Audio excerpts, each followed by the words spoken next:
السلام عليكم، مرحبا بكم متتبعي الكرام في قناة فرح شانال. في هذا الفيديو غادي نحضروا الكعك الوجدي على حقو طريقو، مقوم تيجي هشيش ومقرمش في نفس الوقت. بقاو معايا نشوفوا المقادير وطريقة التحضير. بالنسبة للمكونات غادي نحتاج 125 غرام ديال الزبدة. هاد الزبدة عندي من اصل حيواني، وغادي نضيف عليها 125 غرام ديال السكر حبيبات سنيده.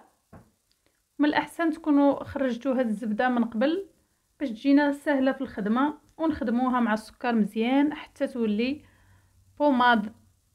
وغادي نضيف عليها نص كاس ديال الزيت عادي ما يعادل 70 ملي، ونخدموا المكونات مزيان. ونضيف عليهم رشه ديال الملح وساشيه ديال زهره البرتقال او فاني. غادي نحتاج جوج البيضات. البيضات ما يكونوش كبار بزاف، لا كانت البيض عندكم كبير بزاف غديروا وحده، لا كانوا البيض متوسط ولا صغير كنديروا جوجات. ونخدموا المكونات مزيان. نضيف عليهم معلقه ديال المربى، معلقه كبيره، وعندي معلقه صغيره ديال حبه حلاوه والنافع مطحونين. غادي نحتاج نص كاس ديال الزنجلان خضر ما يعادل 60 غرام. هاد الزنجلان خديته وهرمشته. وعندي 4 المعالق كبار ديال ماء الزهر. وغادي نخدم هاد المكونات مع بعضياتهم، نخلطهم مزيان حتى يدمجوا. عاد غنضيفوا عليهم الخماره. عندي الخماره هنايا 8 غرام، 8 غرام ديال الخميره، معلقه صغيره عامره مزيان. وعندي الدقيق على حسب الخليط. الدقيق غنضيفوه تدريجي، ما نضيفوش كلشي في مره واحده، كنضيفوه شويه بشويه وحنا كنخلطو.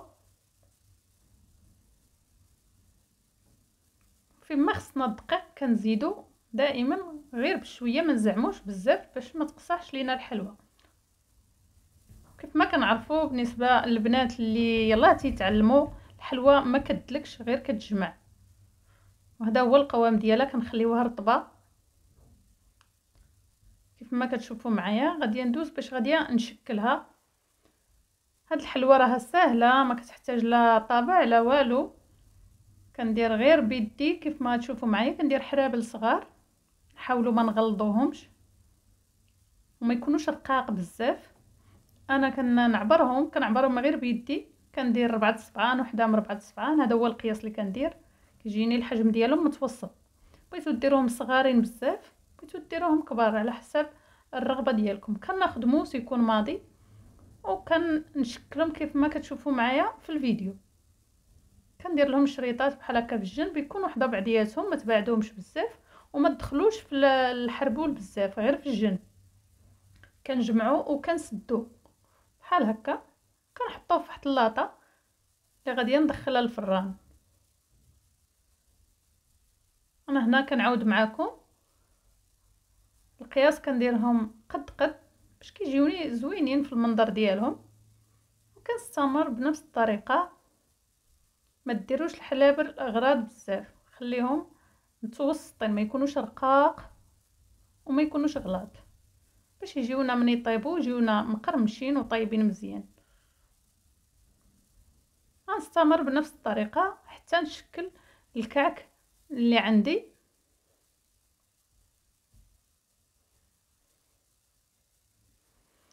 صافي من بعد ما كملتهم كنديرهم في اللاطه، كنشكل وكنحط.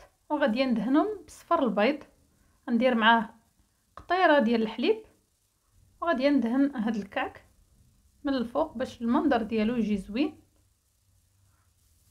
وغادي نكون مسخنه الفران على 170 درجه، نشعل عليه غير من التحت.